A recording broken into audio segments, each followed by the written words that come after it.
May we start with staff calling the roll? Member Gonzalez. Gonzalez, aye. Member Northey. Here. Member Stewart. Here. Member Trojanowski. Here. Secretary Amoroso. Vice Chair D'Erico. Here. Alternate French. Here. Alternate Nair. Alternate Warnicki. And alternate Zaltos. Here. Thank you. Looking for a motion for the approval of the minutes? We don't have any minutes. We don't have any minutes from the, oh, that's true, because we were just here. See, there you go. Okay, we'll check that one off the list. I'm assuming you want to withdraw your motion. All right. Do we have any presentation and awards? No presentations or awards. Thank you so much. Any public forum to kick us off? No, ma'am. Thank you. And any old business? No old business. Okay. All right. So now let's get down to new business. We'll go ahead and we'll discuss item A, public hearing ordinance number 29, 2025. And I think, Zach, did you want to read that fully now? Get your practice in? Yes, Madam Vice Chair.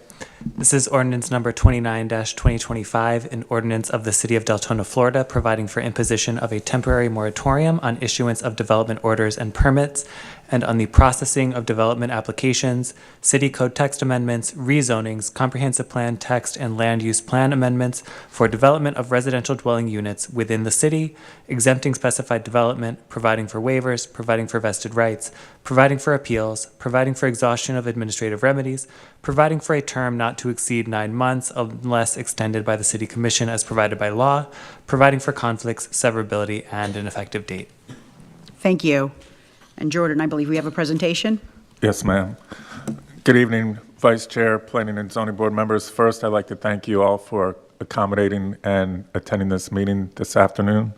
So this afternoon, we're presenting ordinance 29-2025, which proposes a temporary moratorium on certain residential development activities within the City of Deltona. The proposed duration is up to 9 months and is intended to the city time to evaluate and address infrastructure and policy concerns related to continued growth. This slide frames the approach. What is the problem that we're trying to address? How is the moratorium connected to it? And what do we hope to solve during this pause? Now, for a moratorium to be legally defensible, it must serve two purposes. First, it should serve a legitimate public interest, such as protecting the infrastructure, and number two, be proportional, which is limited in scope and time. And I'm going to turn it over to Zach, who's going to talk about our pertinent laws and judicial decisions. Thank you, Mr. Smith. So this is just a brief overview of some relevant judicial decisions and statute that you may hear discussed this evening.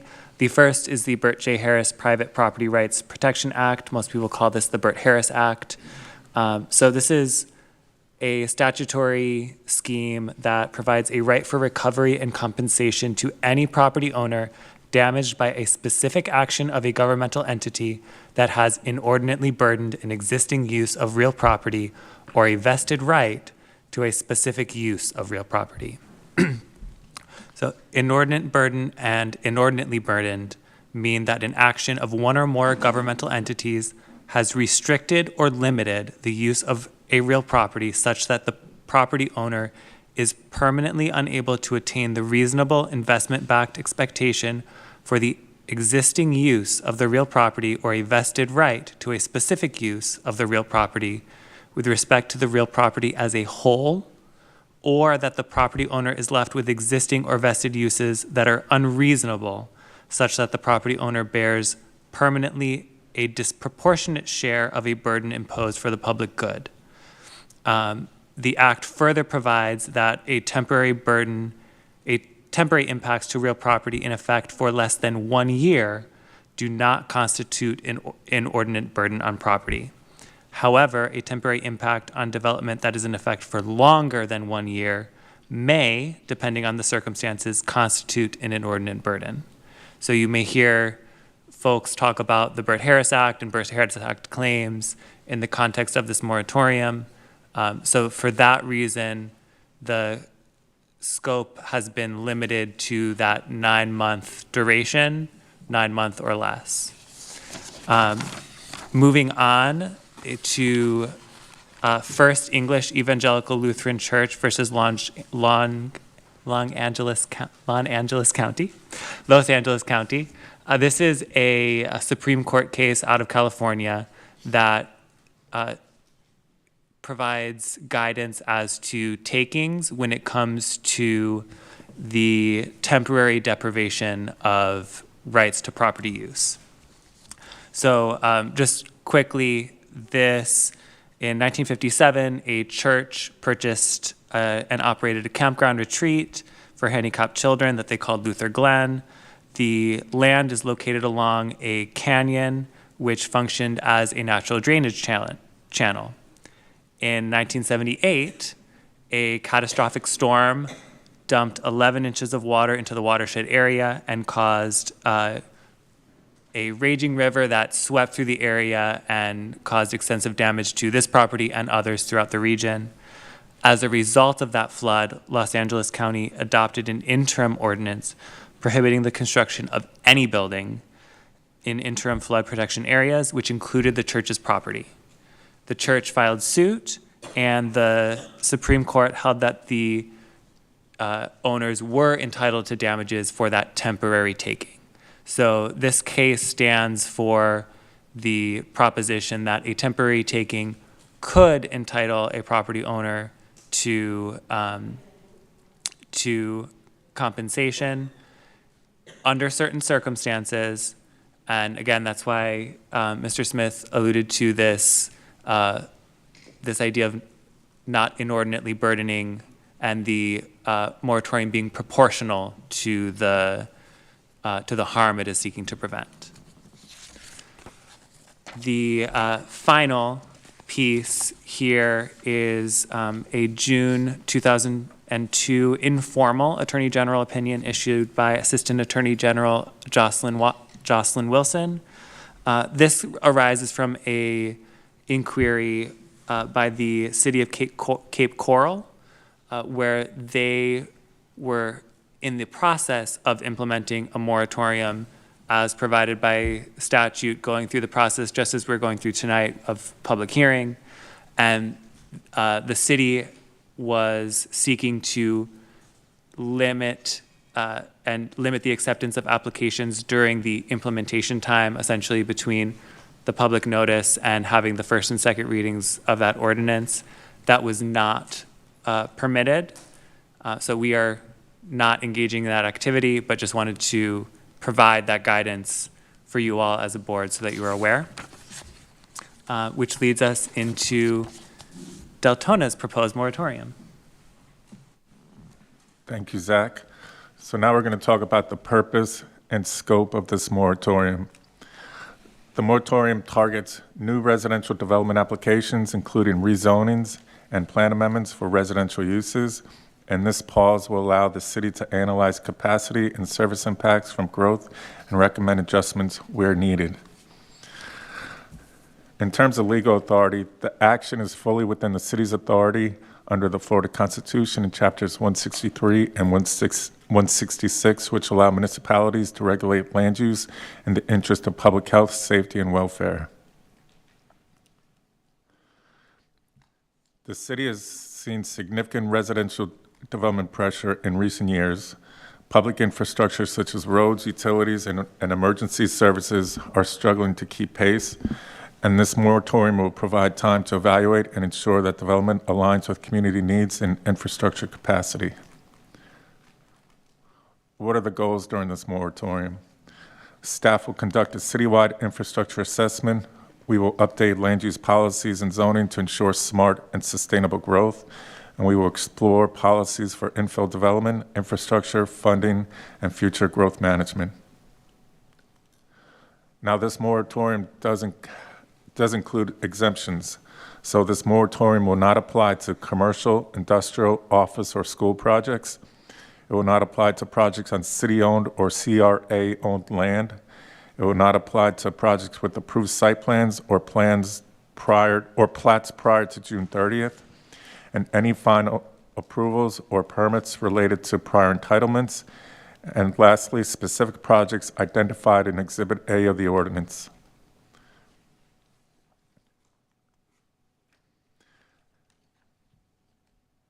And when the commission takes this up this evening, the commission may adjust the 9-month duration. It can also consider exemptions for infill residential or mixed-use projects, and can also provide direction for any changes or clarifications before second reading. So the Planning and Zoning Board can give the recommendations to the City Commission. And so here we are at the Planning and Zoning Board.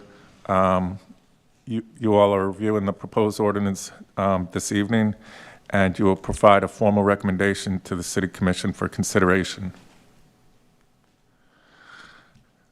Senate Bill 180. Senate Bill 180 has passed the legislature and awaits the governor's signature. And I'm going to turn it over to Zach for some more legal guidance. Yes. So, as Mr. Smith stated, Senate Bill 180 is a broad-reaching bill that passed the legislature and is now pending action by the governor. In the event that SB 180 passes and is signed into law, it will have a statewide impact, including Deltona, and the effect of the bill will be to prohibit new local development restrictions, including moratoria, between August 1st of 2024 until August 1st of 2027. The bill states that any restriction enacted during this time period will be considered invalid ab initio, invalid from the beginning. So it will be immediately considered to be unenforceable. The risk to the city, if this does pass and the city's moratorium is also passed, is that impacted parties can seek to invalidate local ordinance that are contrary to the intent, and if successful, they may recover attorney's fees and costs. So that would pose a challenge for the city if the city were to attempt to continue enacting its moratorium, and despite SB 180 being signed into law, this is of course at this point hypothetical because we do not know if SB 180 will be signed into law. This is just a legislative and legal risk that we need to inform the Planning and Zoning Board and the Commission of as you enter into this and consider this item before you.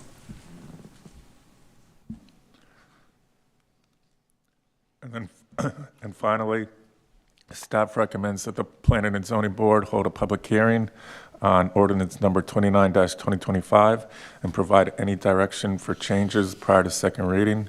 And this evening, staff will present the recommendation to the City Commission. Thank you.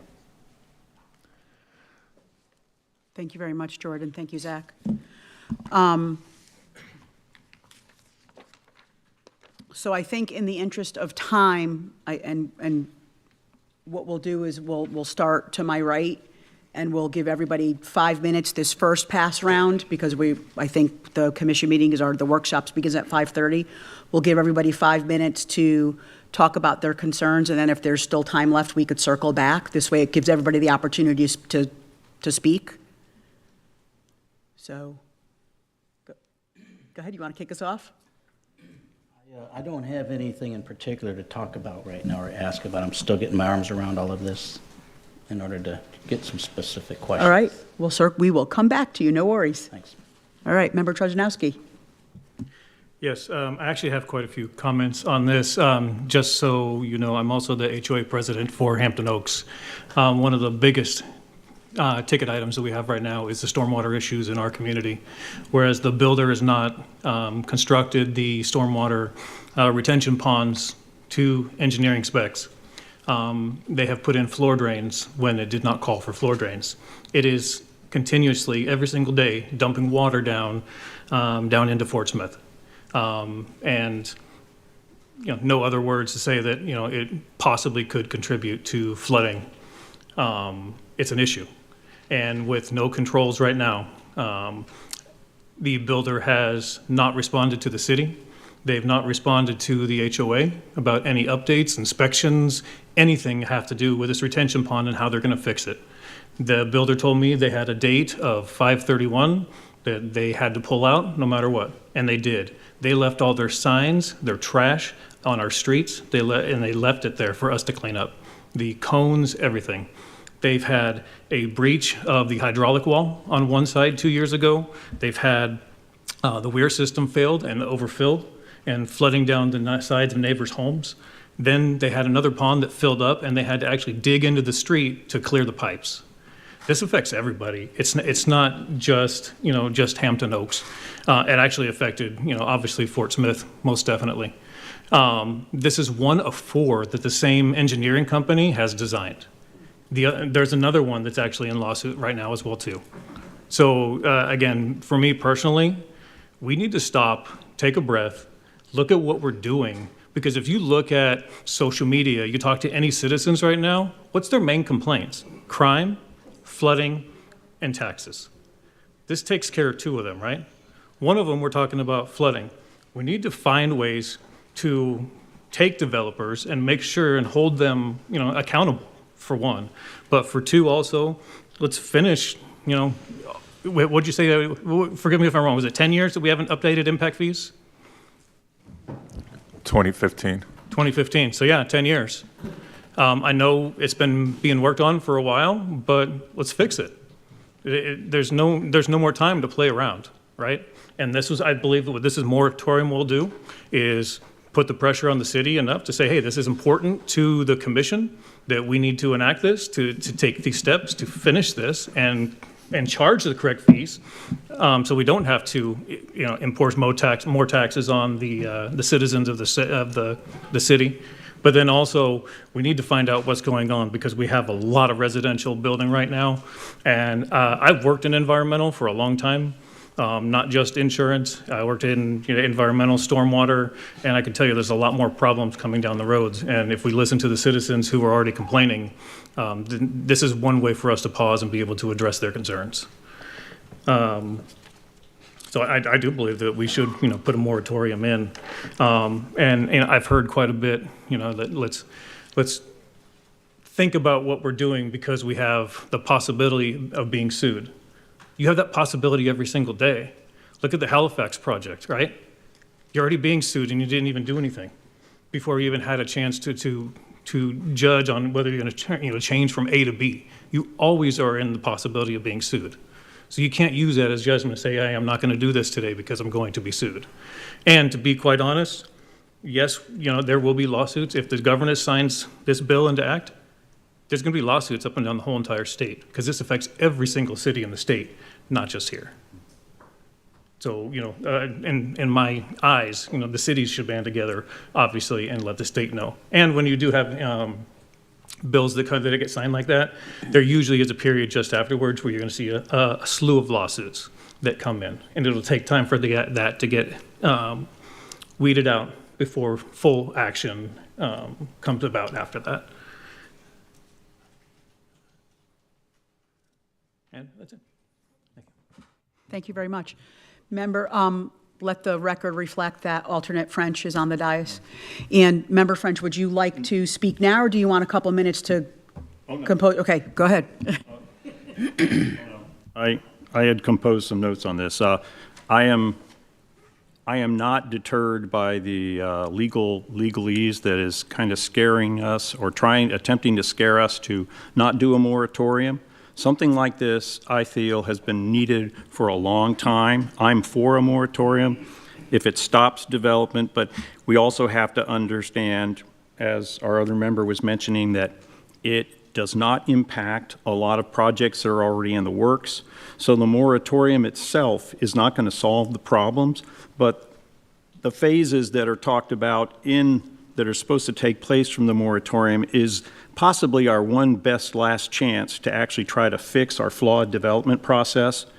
We have got things in our code that are not addressed, and engineering design and planning that don't address or utilize our proven ecological designs and development practices that have been used in other communities for decades. It's the design plan, the designs, the plans, the land clearing, and the landscaping concepts that have to be changed. And if those are going to be addressed during a moratorium by our staff, which is very capable of doing that, because the information's out there, it's not rocket science, I am all for a moratorium to get those things done, because the only way we are going to change these things is to revise our comp plan and our land use codes that allow these developers for decades to do the slash and burn techniques, the environmental cookie cutter designs that don't take into account any of the natural assets of our community. We have trees that are completely destroyed and eliminated, and small little trees, token trees put in their places. You can look through some of these massive developments and you can see how what was there does not exist. It'll take over 40 to 50 or more years for that kind of foliage to come back, not to mention the wildlife that's been displaced. So if we are going to do development, we need to do it that doesn't result in the sterile, treeless wasteland that invites the flooding and the poor quality of life that we're actually developing in Deltona.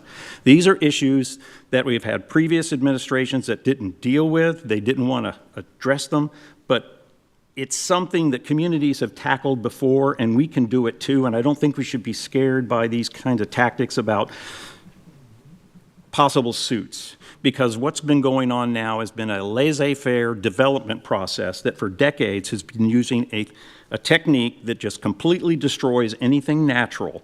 And you can go around our area, you can go into Lake Helen and see where they built nice houses in sections along their main drive, but the forest is still there. They made sure that when they put that stuff in, it wasn't destroyed. Other people can do this, and developers, if they want to do a design plan and put into the engineering to do it, they can create a community that's going to be appealing and it's not going to destroy the environment. I say we've got to revise the code, we've got to require design planning that's shaped by the land and not some blueprint that puts houses cookie cutter style all across the property and eliminates anything that was there. We shouldn't be transforming property anymore. We should be trying to blend in with it. And I have seen communities, again, that have done this, and it makes them appealing. It adds to property values, and it's something that Deltona has been needing for a long time. So I say yes to a moratorium. All set? All right, thank you, sir. All right. Member Northey. Thank you. I have some questions about the presentation. The solutions create actionable goals to be accomplished during the moratorium that address the identified problems. Do we have a timetable on that? Are we not doing that already? I mean, have we not been given? Staff is continuing to work on updating the code, and we're currently updating the comprehensive plan as we speak. The comprehensive plan should come to the P&Z in October/November, then City Commission for adoption. Okay, so how many times do we get a bite at the apple on this? We've done this before, at least once that I know of. I was sitting as chair when the P&Z, when we did the moratorium, sent it off to the county commission, city commission, and nothing happened because the city commission had not given direction. I think I heard you say you've been given direction. Is that correct? We received direction from the City Commission, and then at the last Planning and Zoning Board meeting, this board gave direction to the city, requested direction to be given to the City Commission to direct staff to make some additional updates as well. And I'd just like to also let you know that at the June 16th City Commission meeting, there was a extension for the zoning in progress for stormwater regulations, which staff is working on as well. Okay. I can remember being told at the time, at my first time on P&C, that you only got one bite of the apple. You had to get it done then, or you didn't get another chance. So what's a legal discussion on that? So generally, a moratorium should not be longer than 12 months as an initial We did term. 6. And so this right here is 9. If the commission were to want to extend this for an additional time period, they could. But that's not answering my question. I thought we were only allowed to do a moratorium one time, that was it. Once you did it, you didn't do it again. I mean, 6 and 9 don't make 12. Right. So a moratorium can be you can enact a moratorium multiple times for various reasons.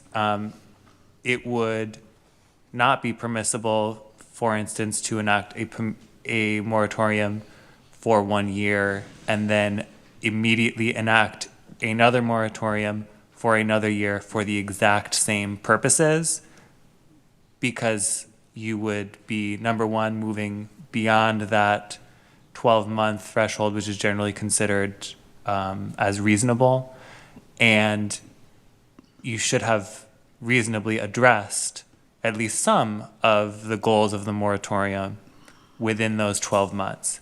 You could enact a moratorium for a different problem, a different reason, right, consecutive with another moratorium. We're moving a little bit into hypotheticals. This moratorium on its face is permissible. It is for a permissible purpose, and it is not too close in time to the previous moratorium where it would be considered unreasonable. Okay. So we say new residential development applications. Please, can you define residential applications? And would that include apartments? Yes, ma'am. That would be. It would include apartments? Yes, Oh. ma'am.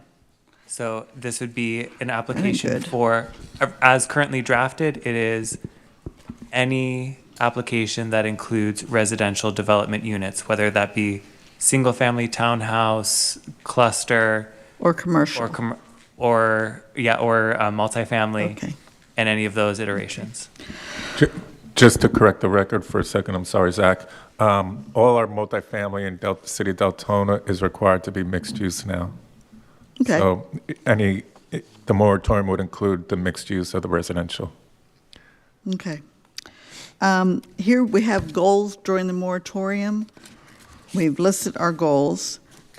So tell me why we couldn't do these without doing a moratorium. Aren't we already, I think I talked about that earlier, but we're already working on them, correct? These goals? That is correct, yes, ma'am. So these goals have already been approved by commission. Correct. We're working on we are working on the comprehensive plan. Once the comprehensive plan is updated, we hope to do an overhaul on our land development code as well. And then we're in the process of getting the impact fee study underway. And you're going to bring this stuff back as you complete it, if I understood that correctly? Yes, ma'am. Okay. Member Northey, would you mind, interest of time, if we went to Member Stewart and then came back Fine. to you? I'm sorry, thank you. No, you're fine. Member Stewart. Staff, thank you for your presentation and getting everything together for us so quickly. I do want to go off of Member Northeast's question here. So this is our goals that are set here on paper, on purpose. We have a plan on paper, on purpose. We're already working towards accomplishing these goals right now. Yes. Okay.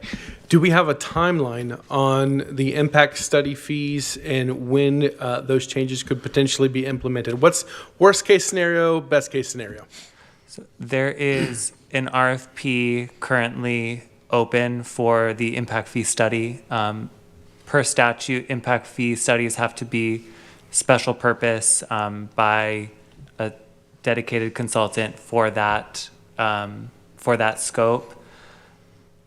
Generally, it may take, depending, of course, on various factors, it may take between 3 to 6 months or longer for a consultant to complete their scope of work. This depends highly on what data is available and exactly what they are evaluating. By statute, impact fees have to have a 90-day phase-in. So from the day that commission hits the gavel on second reading, there has to be a 90-day period before the new fees are activated. So, I mean, we could potentially be within that 9 months. That's, of course, not a guarantee, and it depends very much on the factors, as I mentioned before. So hypothetically, again, completely hypothetically, I'm not holding anyone to this. By the end of the year, or Q1 of 2026, we could have an impact fee study done and already be following those new guidelines. It is possible. I would not want to commit that's, Understood. Under the city manager's purview, so I would Yep. not want to commit him to that. Understood. Very good. So, while I do agree with some of my members that in leadership you don't want to lead from a place of fear, I think leading from a position of fear is not a good position to lead from. I think a healthy respect is important to know that this could potentially open us up to litigation. And listening to the last few meetings, you know, quite a few dollars in legal fees and getting that done. The difficulty I'm having, while I do agree that we need to hold builders accountable, that we need to re-strengthen our infrastructure, stormwater, water, fire response times, law enforcement response times. I think I've almost every meeting I've highlighted this. I know this is a county issue, but I have a child in high school, middle school, and elementary school, and our schools are understaffed and full, overflowing with kids, and I think that's something that also needs to be addressed. Traffic, of course, impact fees, making sure people are paying their fair share, and to your point, builder accountability when they're in their communities, making sure things are right. But I find it difficult to enact a moratorium when we're already taking steps and we're already taking strides to kind of, I guess, put the thumb down on it and say, hey, this needs to get done now, when new relationships are already being established and things are already getting done. I listened to our last commission meeting, and I had a really difficult time listening to that meeting. I listened to it 3 times. That is 4.5 hours of fun 3 times because I wanted to get things right and make sure I heard what I heard. My concern is enacting a moratorium to hold a city manager accountable or to hold staff accountable at the risk of costing the city hundreds of thousands, $1 million+ and potential legal fees. Again, not from a place of fear, but from a place of wisdom. And holding people accountable. That's what I have to juggle. That's what I have to struggle with as I'm going back and forth. I'm all for builder accountability. I'm all for re-strengthening infrastructure. I'm all for increasing impact fees to be similar to other areas around it. But I don't want to proverbial jump the gun here and force a situation that's going to put us in bad graces with developers. I hear what our community's saying. I hear what our people are saying, and I understand that. I just don't know necessarily that this is 100% the way, and I don't want to do anything that's rushed that could cause potential harm to our city. While I understand the benefits, I also understand and realize there are negative impacts as well, and I have to weigh all of that. Thank you, Member Stewart. Member Gonzalez? Just a quick question for you. Is there any idea of when this will hit the governor's desk, this Senate Bill 180? It's on his desk right now. That's Okay, so we just don't know when he's going to look at it?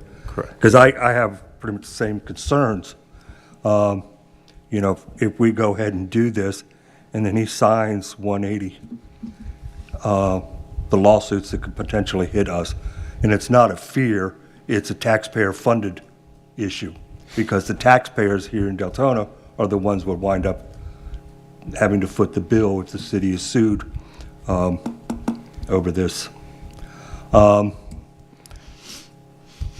You know, to be able to table this until we know what's going on with Senate Bill 180 would be ideal, or to push this to the commission, that if this is signed into a State Bill 180 signed into a law, that we relook at this moratorium to prevent us as a city and as taxpayers from being sued and footing the bill, because, like you said, there will be lawsuits that come down. You know, I know you guys have to make your money as lawyers, but you know, I just don't feel it's necessary to put that burden on a taxpayer and residents of the city of Deltona. I agree with everything that's in here. This is stuff that over the last couple of years that we've been pushing for, you know, to readdress. But, you know, this, I wouldn't say scares me, but concerns me that there's a potential for that. Thank you. Thank you, Member Gonzalez. Members Latos, did you want a few minutes before I move forward? Well, after listening to all the members up here, I've heard a lot of good insights into this, and I'm not going to add to that. But now I am struggling a little bit too with the rushing into it, and but to do it for the right reasons. But the right reasons, there's always something around the corner that you can't think of that we might regret. So I'm just a little bit more measured in this topic tonight, be thoughtful about it. I'm not really got my arms around how long we have to make a decision besides this evening. Is there going to be another chance to talk about this and get together on a decision? I believe for the commission, but no, I believe this is the way the timeline currently stands. This is the Planning and Zoning Board's only opportunity. That is correct. The Planning and Zoning Board will make a recommendation to the City Commission. The City Commission will hear it for first reading tonight, and then possible second reading on June 30th. Okay. Thanks. Thank you. All right, I won't, everybody brought up great points, and the benefit of going last is I don't need to repeat all the great questions and comments that everybody already made. I do have, I think, what might be some different questions is, so let's just say moratorium passes, SB 180 is signed. Is there a way that we can word the ordinance to say that if SB 180 is signed, then we will nullify our moratorium, or how would that be an option? Because then if it doesn't sign, then we've got our moratorium in place, we can move forward. If it does sign, we could take a further pause and evaluate now what the next best steps are. Yes, that could be part of the board's recommendation to the commission, is that they make the moratorium contingent upon SB 180. We can think of some better language to that effect. Yeah, please do. Don't use my language. But yeah, that could certainly be part of your recommendation tonight. Okay. And then I also wanted to clarify, Jordan, I think I heard you say if there's any residential, so if it's mixed use, that would also be included in the moratorium? Correct. Okay. Would we want to consider looking at that differently? So if the ratio of commercial is much more significant than the ratio of residential, would there be an option? Like, would that still be able to go up to the commission to let them look at it individually to decide how to move forward with that individual? Or That would be a recommendation that this board would need to bring to the City Commission. Okay. All right. And I think I had one more, excuse me, I'm sorry. I'm holding myself accountable to the same 5 minutes, y'all, I promise. Infill lots.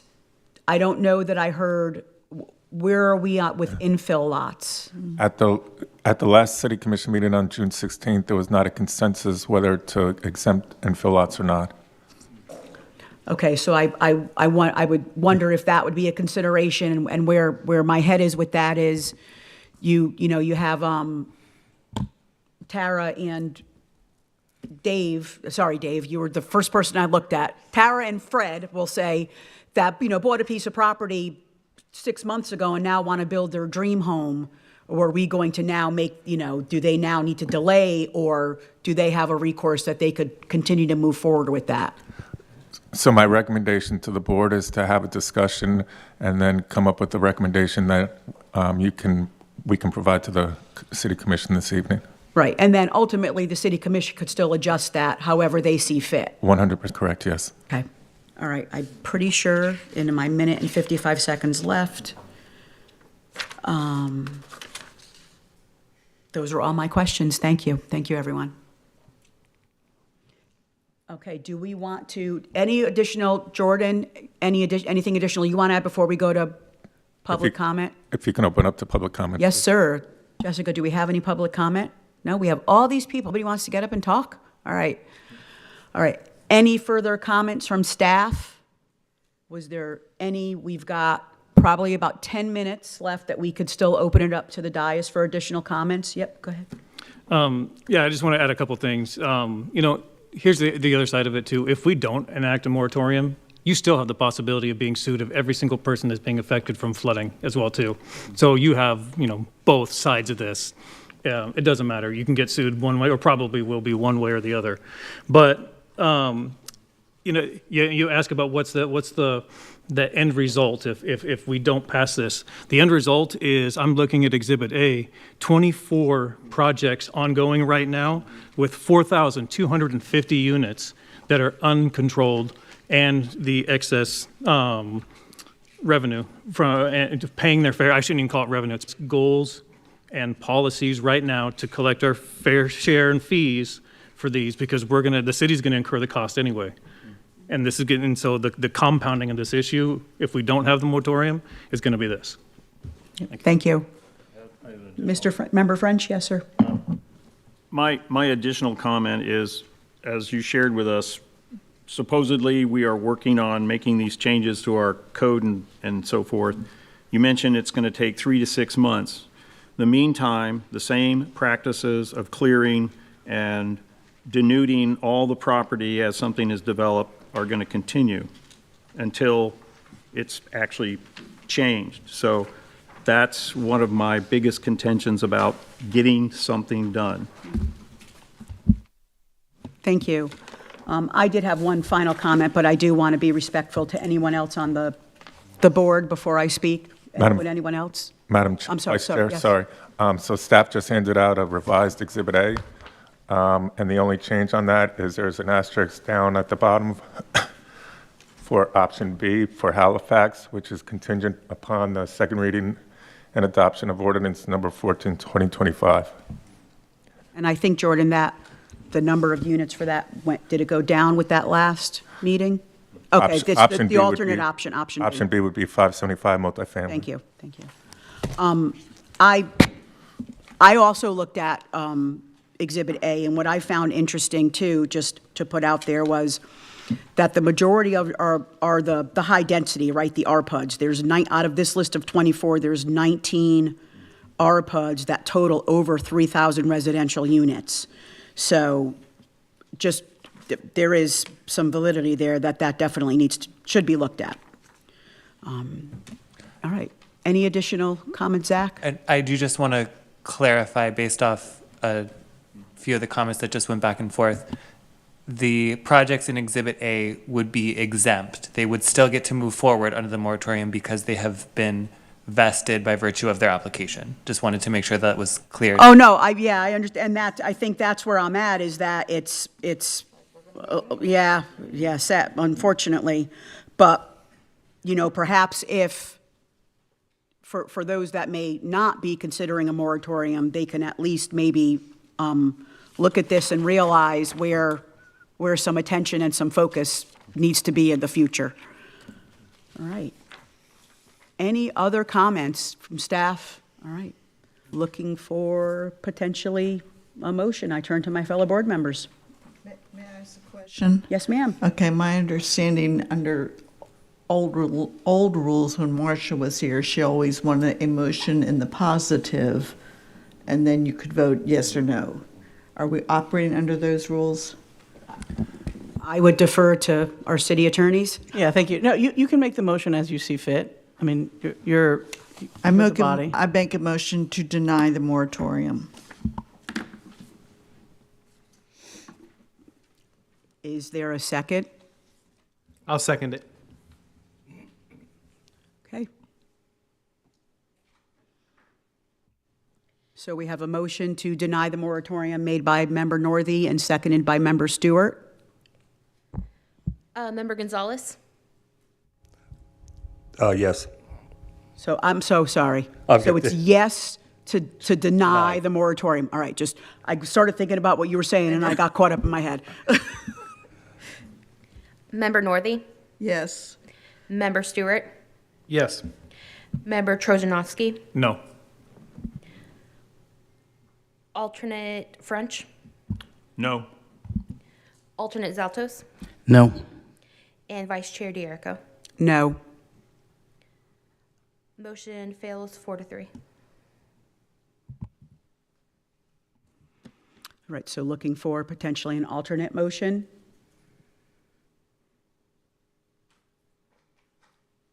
All right, are you going to make a motion before I ask if I need to turn the gavel to, and who I turn it to, because the secretary and the chair are not here? Make a motion. Yeah, absolutely. I'd like to make a motion that we present the provision for having a moratorium under the provision that it could be pulled, as we discussed, dependent upon the decision of the governor to possibly exempt us or avoid legal actions. Do we have a second? I second that. Okay. Can I clarify the motion? This motion is to recommend to the commission that the moratorium be passed. However, you want it to include language that if Senate Bill 180 is signed by the governor and made into law, that our moratorium would sunset immediately upon that. That's correct. Thank you. May I ask, would you consider some of the other conditions that were brought up in regards to the infill lots and the MPUDs? Oh, definitely. And I'm sorry, was that Member Gonzalez, was that you that seconded that? Oh, I'm sorry, who? Member Zaltos, could still second your motion with those conditions? Yes, it would. And if I could further Yes, clarify. yes, sir. The discussion regarding infill lots would be to have infill exempted from the moratorium. Correct, that was my intent. Okay. And then on the mixed use, is it all mixed use, or is there a threshold that we are looking for as far as percentage of residential versus non-residential components? I did have a threshold. So if it's, what I would like to see is if it's density at 6 residential units or less per acre and less than 30% residential. So the majority would need to be commercial. Did I say that? Yeah, Robert? Okay. if the maker of the motion and the second. The Yes. maker of the Agree. motion, I like that. It's acceptable. Do you still second that, Members Lados? Very good, thank you. All right, so I think we are looking for a roll call, or a vote, I'm sorry. Member Gonzalez, yes. This one I'll vote for. No. Member Trojanowski? No. Alternate French? Yes? Alternate Zaltos? Yes. Vice Chair D'Erico? Yes. Motion passes 4-3. Okay, so flip back to my, I believe. Any final staff comments? No other final staff comments, but once again, staff would like to thank everyone for coming here. We all know you guys have busy lives, hectic schedules, so thank you very much for accommodating our schedules. Thank you to staff for pulling this together as fast as you did and for being readily available to answer any of our questions. Any final comments, board committee comments? All right, meeting is adjourned.